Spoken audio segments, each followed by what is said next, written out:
بسم اللہ الرحمن الرحیم نحمدہ ونصلی علی رسولہ الکریم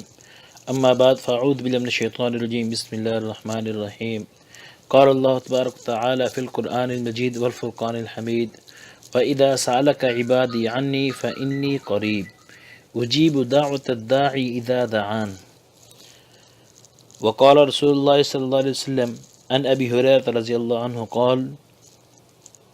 قال رسول اللہ صلی اللہ علیہ وسلم ان اللہ یقول انا عند ظن عبدی بی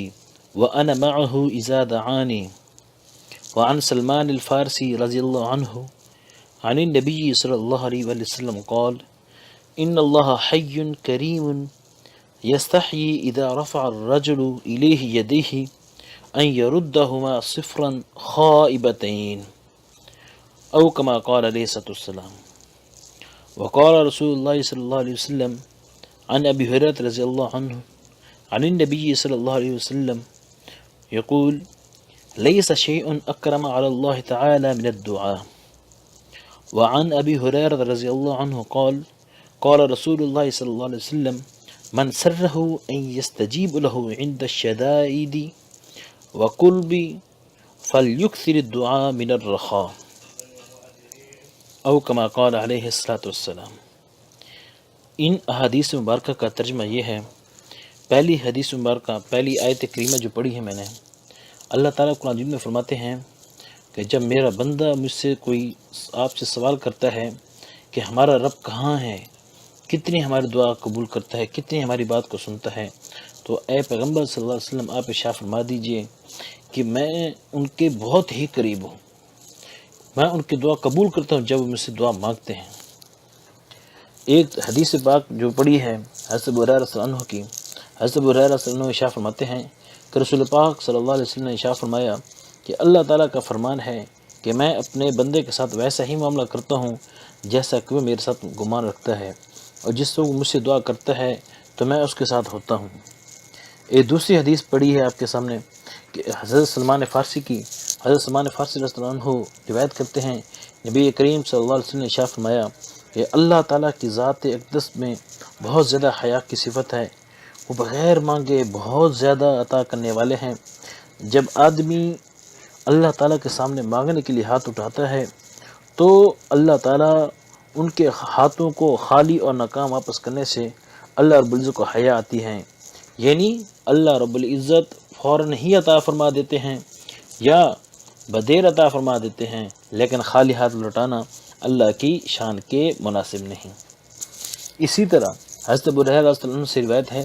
وہ فرماتے ہیں نبی کریم صلی اللہ علیہ وسلم نے ارشاد فرمایا کہ اللہ تعالیٰ کے نزدیک دعا سے زیادہ بلند مرتبہ کوئی چیز بھی نہیں ہے۔ اسی طرح حضرت ابو ہریرہ رضی اللہ عنہ سے روایت ہے، وہ کہتے ہیں کہ رسول اللہ صلی اللہ علیہ وسلم نے ارشاد فرمایا کہ جو شخص یہ چاہے کہ اللہ تعالیٰ سختیوں میں اور تکلیفوں اور بے چینی کے وقت اس کی دعا قبول فرمائیں تو اس کو چاہیے کہ وہ خوشحالی اور راحت کے زمانے میں زیادہ دعا کیا کرے۔ میرے بھائیو، یہ دعا کے بارے میں چند احادیث مبارکہ اور آیات کریمہ آپ کے سامنے پڑھی ہے کہ دیکھیں کس طرح اللہ کے ہاں محتبی شان جو ہے، چیز جو ہے وہ دعا ہے۔ ایک حدیث پاک مفہوم میں آتا ہے الدعاء مخ العبادہ، کہ دعا جو ہے عبادت کا مغز ہے، اور اس لیے ہمیں دعا کی بہت کثرت کرنی چاہیے، اور جو ہے دعا وہ واحد چیز ہے، وہ واحد عبادت ہے کہ جس کے لیے زیادہ باوضو ہونے کی بھی ضرورت نہیں۔ انسان بے وضو بھی اللہ تعالیٰ سے دعا مانگتا ہے تو اللہ تعالیٰ اس کی دعا قبول فرما لیتے ہیں۔ اسی طرح حضرت علی رضی اللہ عنہ کی روایت ہے، وہ فرماتے ہیں کہ رسول اللہ صلی اللہ علیہ وسلم نے ارشاد فرمایا کہ دعا مومن کا ہتھیار ہے اور دین کا ستون ہے اور آسمان اور زمین کا نور ہے۔ اسی طرح میرے بھائیو، ایک روایت مسلم شریف میں ایک روایت ہے، حضرت ابو ہریرہ رضی اللہ عنہ سے روایت ہے، وہ فرماتے ہیں کہ نبی کریم صلی اللہ علیہ وسلم نے ارشاد فرمایا کہ بندہ جب تک گناہ اور قطع رحمی کی دعا نہ کرے اس کی دعا قبول ہوتی رہتی ہے، بشرطے کہ وہ جلد بازی نہ کرے۔ پوچھا گیا یا رسول اللہ دعا میں جلد بازی کا مطلب کیا ہے؟ آپ علیہ السلام نے ارشاد فرمایا کہ بندہ کہتا ہے میں نے یہ دعا کی، میں نے پھر دعا کی، لیکن مجھے قبول ہوتی نظر نہیں آتی، پھر اٹھا کر وہ بندہ دعا کرنا ہی چھوڑ دیتا ہے۔ میرے بھائیو، اب تو اس حدیث مبارکہ کی روح سے یہ بات کتنی واضح ہو گئی ہے کہ انسان کو خصوصاً مسلمانوں کو کبھی بھی اللہ کی ذات سے مایوس نہیں ہونا چاہیے۔ حالات اچھے اور برے آتے ہیں انسانوں کی اس کے لیے کہ کس طرح انسان کی پہچان کے لیے کہ اس کو کھرا اور کھوٹا پہچاننے کے لیے آتے ہیں میرے بھائی۔ اسی طرح حضرت ابو ہریرہ کی روایت ہے، وہ شاہ فرماتے ہیں کہ نبی کریم صلی اللہ علیہ وسلم نے شاہ فرمایا کہ لوگ نماز میں دعا کے وقت اپنی گائیں آسمان کی طرف اٹھانے سے باز رہیں ورنہ ان کی بینائی اچک لی جائے گی۔ اب اس حدیث پاک کا مطلب یہ ہے یعنی نماز میں دعا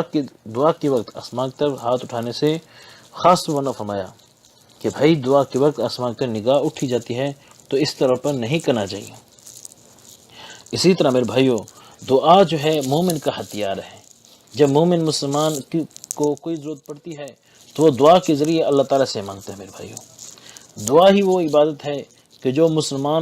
مسلمان ہو یا کافر ہو ہر ایک کو جو ہے وہ فائدہ دیتی ہے۔ مثال کے طور پر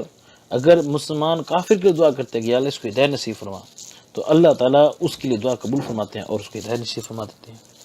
ایک روایت میں آتا ہے کہ نبی کریم حضرت ابو ہریرہ رضی اللہ عنہ سے روایت ہے، وہ کہتے ہیں کہ نبی کریم صلی اللہ علیہ وسلم نے ارشاد فرمایا کہ تم اللہ سے دعا کی قبولیت کا یقین رکھتے ہوئے دعا کیا کرو، اور یہ بات سمجھ لو کہ اللہ تعالیٰ اس شخص کی دعا قبول نہیں فرماتے کہ جس کا دل دعا مانگتے وقت اللہ تعالیٰ سے غافل ہو، اللہ تعالیٰ یعنی اللہ تعالیٰ کے غیر میں لگا ہوا ہو۔ اللہ تعالیٰ عمل کرنے توفیق نصیب فرمائے۔ وما علینا الا البلاغ المبین۔